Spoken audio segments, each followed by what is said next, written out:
Thank you very much. Thank you for coming today.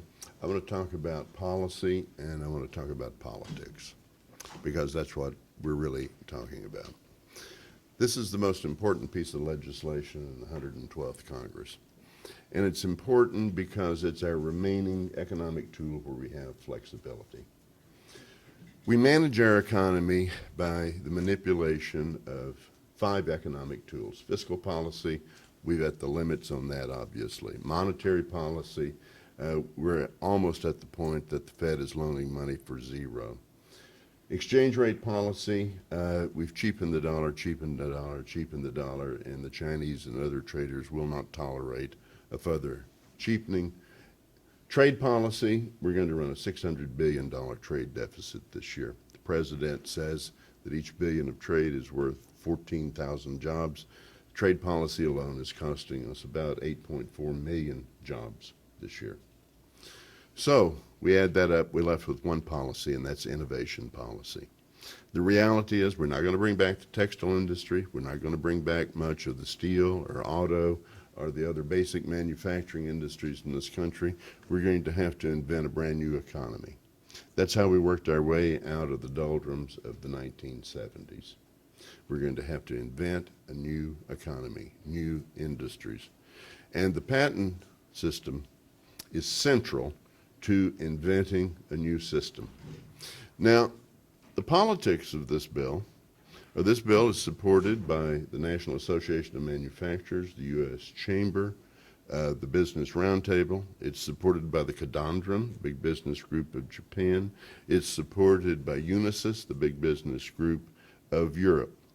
These groups in combination do 80% of the patents that are filed each year in the United States. It is opposed by the National Venture Capital Association, all major small business groups, all major inventor groups. What's the difference if one were simply doing it by throw weight here? It is this. The 80% companies, the multinationals, according to the Bureau of Economic Analysis, in the period 1989 through the year 2010, exported offshore 2.9 million jobs. They created 2.4 million jobs offshore. All, 100% of the new jobs, according to a study that's back here, were created by small companies and startups of 5 years or less. The companies that create jobs, the companies that we are going to depend upon to create a new economy, oppose it. The companies that have made the offshoring support this legislation. I've written over the years 3 books where I've been able to slip in a chapter where I followed this. I am an economist by profession. And in the economics profession, up until the 1970s, the big X factor was, where is productivity coming from? We could measure it with labor, we could measure it with capital, but there was a big unknown there. And that unknown was about 60% of the increases. Robert Solow won a Nobel Prize. It's technology, it's innovation. It's the thing that we're talking about now. I have followed what happens. Well, what has happened is large corporations, the last thing they want is competition from small entities. Let me just ask you a question. Think about 1999, the year 1999, not that far away. Think what you were doing in the spring of 1999. There were a couple of college graduates that were working on mathematics and came up with an logarithm. They got $1 million worth of venture, and they created something called Google. Google now threatens Apple, it threatens Microsoft, and it threatens RIM, the BlackBerry, which also were their generation in the late 1970s of creation.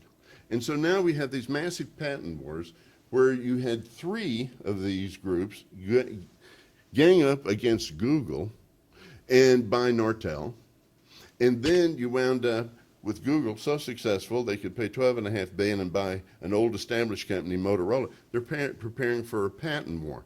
But in between all of that,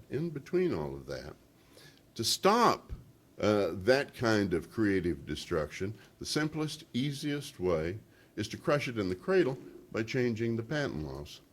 What you're seeing here is this is not a patent reform bill. This is a bill to Europeanize the American patent system. This effort has been going on since really 1980, when the Business Roundtable, led by Ed Pratt of Pfizer and by John Opel of IBM, created a special task force to begin to internationalize the patent system. And so what they did is they formed a working committee with Unisys, Europeans, and with the Cadandran, and this working group devised what became TRIPS, the Trade-Related Intellectual Property System. And when I was writing a book called Hot Property, I was able to get the draft of their report, which they circulated. The TRIPS agreement is exactly what this business group wrote. This patent bill was written by IBM and 14 corporations that have been part of that effort. And so what we've seen, this Europeanization effort has played out in three legislative efforts. The first was in 1994, when the United States joined the World Trade Organization. We took one chunk of those recommendations. The second came in 1999. We accepted another chunk, and now it's to complete the Europeanization in this bill. What has happened to small American innovation has been disastrous. Prior to 1990, small innovations, that's small companies, inventors, universities, individuals, research institutes, did 32% of all the patents. It's dropped dramatically. Last year, they did 5.2% of patents. Where if you have European rules, you're going to get European results. In Europe, individual inventors get 0.6% of the patents.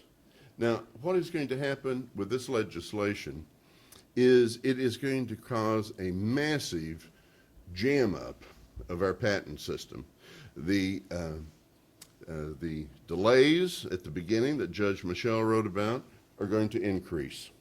The delays at the back that Valerie spoke about are going to increase because the bill does not deal with the real problems of the patent office.